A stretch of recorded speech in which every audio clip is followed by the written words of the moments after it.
The sixth Essene mirror of relationship is a mirror that has a rather ominous name. The ancients call it the dark night of the soul. And clearly, the mirror does not have to be as ominous as its namesake. Through the dark night of the soul, we are reminded that life has a propensity toward balance. Nature has a propensity toward balance. And that it takes an extremely skillful, masterful being to upset the balance in nature and to upset the balance in our lives. When we find ourselves in the greatest challenges of life, it is in those moments that we may be assured the only way those challenges are possible is after we have amassed each tool that will allow us to move through that challenge with grace and with ease. That's the only way it can happen. Until those tools are amassed, we will never see ourselves in the situations that ask us to demonstrate these high levels of mastery. So from this perspective, the greatest challenges of life, those of relationship, perhaps our very survival, may be viewed as tremendous opportunities to demonstrate mastery rather than tests that may be passed or failed in life. And it's through this mirror of the dark night of the soul that we see ourselves naked, perhaps for the first time without the emotion and the feeling and the thought of all of the constructs that we've created around us that we believe keep us safe in life. And it is through this dark night of the soul, perhaps for the first time, we have the opportunity to see ourselves in that way and to prove to ourselves, to demonstrate to ourselves that the process of life may be trusted and that we may trust ourselves in life. Night of the soul is an opportunity for us to lose everything that we've ever held dear in our lives and to see ourselves in the presence, in the nakedness of that nothing. And as we climb out of the abyss that is left from everything that we've lost and we see ourselves in a new way, that is where we find our highest levels of mastery. The ancients talk about the dark night of the soul very clearly. I had a client that came to me when I was working in the Bay Area. He was a software engineer, a brilliant software engineer, a young gentleman. He was married, had a wife and two children, two daughters. He loved them all very much. And in his software environment, his skills were in such demand that pretty soon he began traveling tremendously. First he was going to technical sites and he began doing trade shows. He saw less and less of his family, and the few times he did see his family, he felt like he didn't know them. There was little to talk about on the weekends. He didn't know what his kids were doing in school. His wife and he, their communication was lacking. Into his department, the company moved another engineer. It was a woman from Los Angeles, same age. They began sending them as a team to these different programs, and it wasn't, you see where this is going, it wasn't long before he believed that he was in love with this woman. And she believed that she was in love with him. She applied for a transfer back to her home office in Los Angeles. He did the same thing from San Francisco and was given a job in LA. His department was very upset with him. His friends thought he was just out of his mind. His family was devastated. And he said, well, you know, I'm sorry that I've hurt these people, and that's okay. I'm off to my new life. So he went to Los Angeles, and they were down there about 3 weeks, and the woman came home one day and said, you know, this is the relationship I thought it was going to be. I'd like to end it. He was devastated. What universal fear did he just get lit up? He was devastated when she asked him to leave. He began performing poorly at work, and he was put on probation, and he didn't get any better. The company asked him to leave. And he found himself in a strange city, no friends, no support system, no income, no job, and he was blacklisted from other departments in a similar industry. And he had nowhere to return to because all the things he had held most dear, he had given away. His department didn't want him back. His family wasn't there for him, his friends.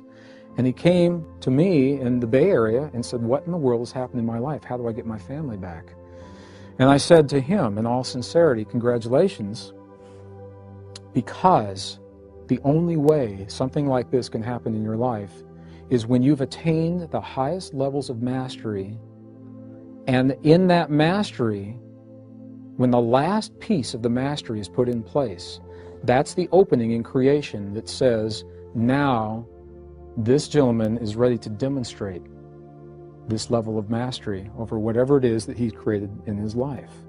When life looks the worst, when we're faced with the greatest challenges of health or relationship or survival, what I know is the only way, it is only possible, we are only possible of creating those situations for ourselves after we have amassed all the tools required to gracefully see us through that experience. And your mom knew this, and she always told you. She said, God never gives you more than you can handle. Did your mom ever tell you that?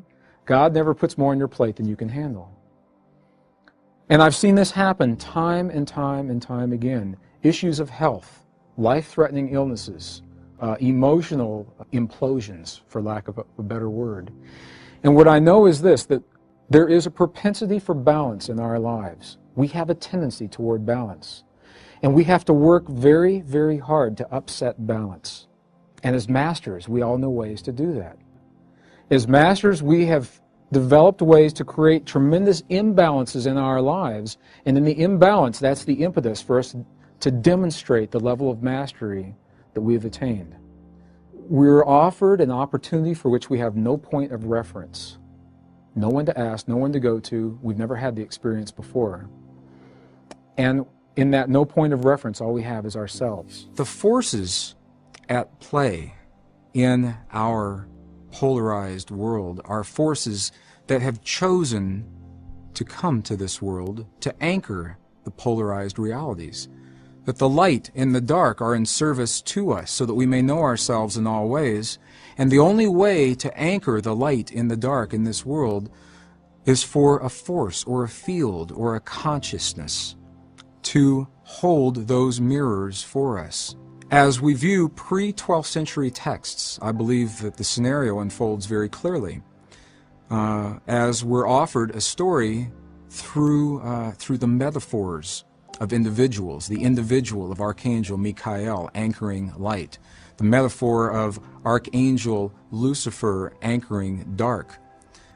In pre-12th century texts, these metaphors are viewed as benevolent, loving beings that have chosen to descend into our world in service to us, holding benign mirrors of experience so that we may find ourselves anywhere between those mirrors, knowing ourselves in the presence of the lightest in the light and the darkest of the dark.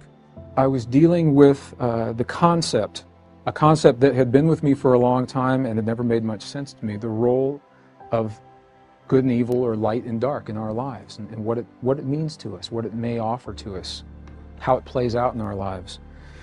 My conditioning, I grew up in the Midwest, pretty conservative community. My conditioning had been that there were two forces at work in this world. There's a force that we call the light that likes us, that likes me, is there to support me, and all the good things in life that happen are of that light.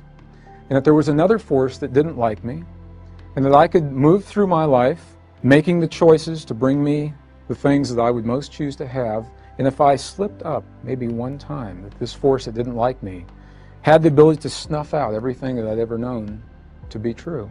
And I didn't like that feeling. I didn't like the feeling that there was a power over me in that respect. So I suspected somehow that my relationship to my ideas of light and dark somehow were playing out in all these other things that were happening, if the mirrors hold true. This is another mirror. Feeling a little overwhelmed at that time in my life, I went to my advisors at school, and I went to my employers, my 3 employers, and I explained to each of them I needed some time off. None of them really seemed to sympathize with me.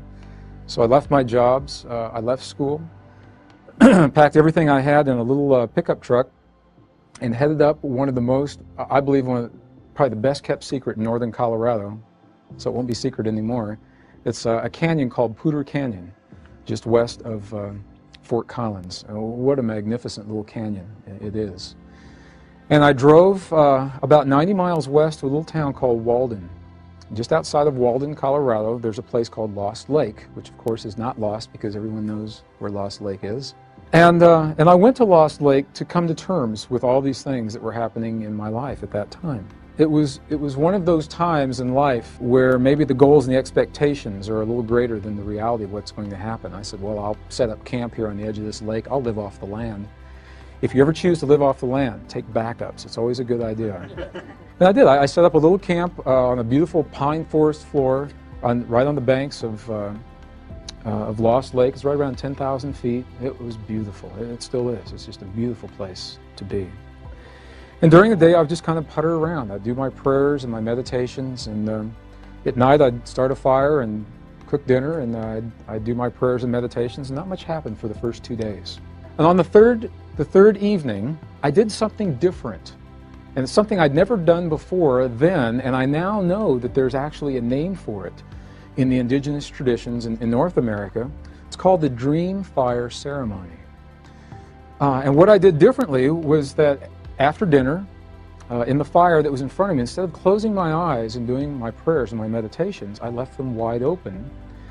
And I gazed into this flame until I found a very comfortable place. And there's a little place right at the top of the flame, and then there's a little space, and then the rest of the flame is there. And I know that you know where it is. You've seen it in candles, you've seen it in matches. There's a magical place. That is a magical place. It allows us to relax and move into an altered state of awareness, sometimes without even knowing it. And that was what was happening to me that evening as I began this Dream Fire ceremony. And I didn't know at that time that it even had a name. And with my eyes wide open, I asked a question that I had asked many, many times before in my life. And I said, Father, I ask for the wisdom to know the role of light and dark in my life, and my relationship with them at this time in my life. And when I ask questions like that, generally I expect answers, and there was no answer.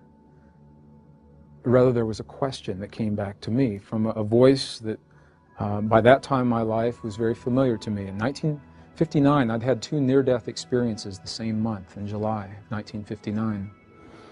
In each of those near-death experiences, I came to know a voice that has been with me from that time forward, and that voice is what I was hearing in this Dream Fire ceremony.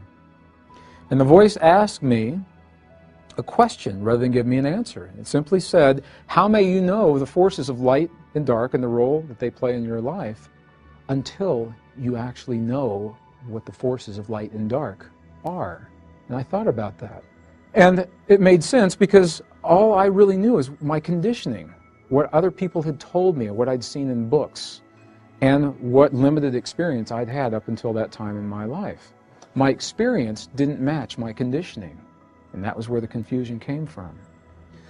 So with my eyes wide open, I asked. I asked to know what the power of darkness in our world is really all about, from a first-hand perspective. And almost immediately, in my mind's eye, images began to race through of all of the hideous characters that I had seen in textbooks and in my family Bible,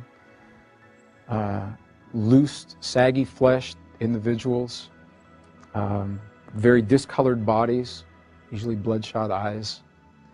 And I began to see these things in my mind. And when you're in a campfire around 10,000 feet late at night by yourself, you can conjure up some pretty amazing images. Well, what happened next was completely unexpected. Because as I was envisioning those things in my mind, an image began to coalesce in that magical place in the flames in front of me.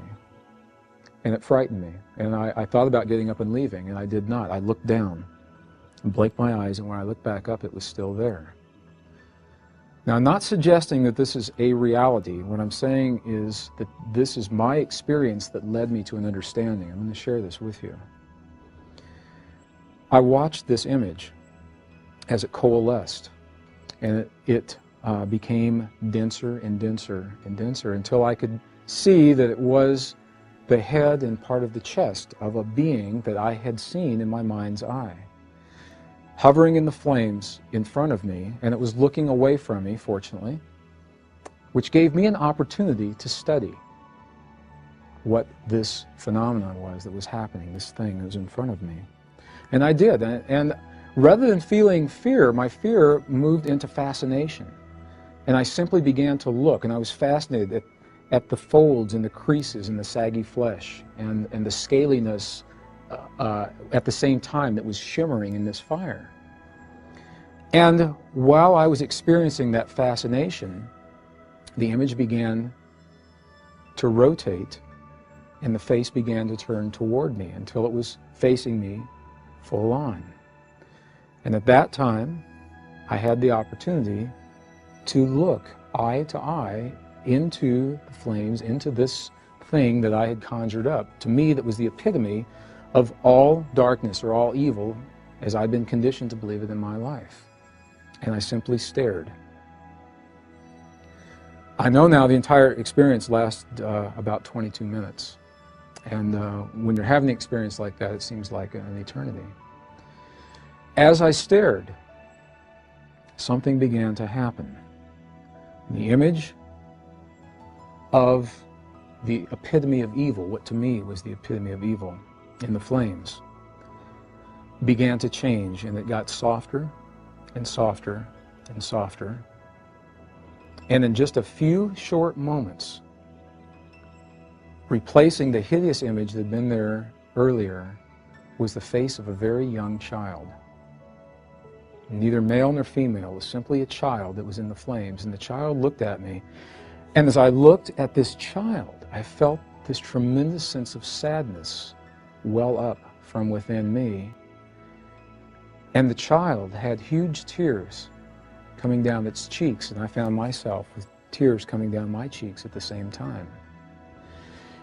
With that experience, I began to re-examine my conditioning, and that led me on a path through many ancient, obscure, and esoteric texts. And what I'll share with you now is what I believe is perhaps the greatest potential of our healing, of any illusion of separation between us and our world and our Creator, and the source of all that we will ever know as fear. I asked you this morning to describe to me the negative characteristics of your primary caretakers, and we had many different words, many different perspectives that had the underlying aspect of fear. And I said, of all of these different expressions, they all pretty much resolve to one or some combination of those three universal fears. Now the Essenes offer us a path and take it one step further. They say, as you heal, not if, as you heal this memory, then you have healed those universal fears. So in simply healing a single memory, fear is no longer possible in your life. In simply healing a single memory. Well, let's take a look at that memory. When we talk about light and dark in our world, we have, historically, we have images that come to mind when we think of light and dark. If darkness and light are equal and different only in seeming, as we're told in the ancient texts, and they are benign forces in service to us rather than forces that either like or do not like us, that's a very different world that we're living in. Very different. It is only possible for you to feel judgment and rigidity and anger and selfishness and abuse, control issues, or to have those experiences within yourself if you still have allowed for fear in your life. The only way that fear is possible is if you believe that dark and light are separate from one another and that the darkness is something other than our Creator. If you allow for the possibility that darkness is part of our Creator, just as light, however you view your Creator, makes no difference. If you allow for that possibility that there's a single source of all that we'll ever know in our world, and it has many different forms of expression, it is impossible to fear. Your body mirrors your belief in the relationship between light and dark.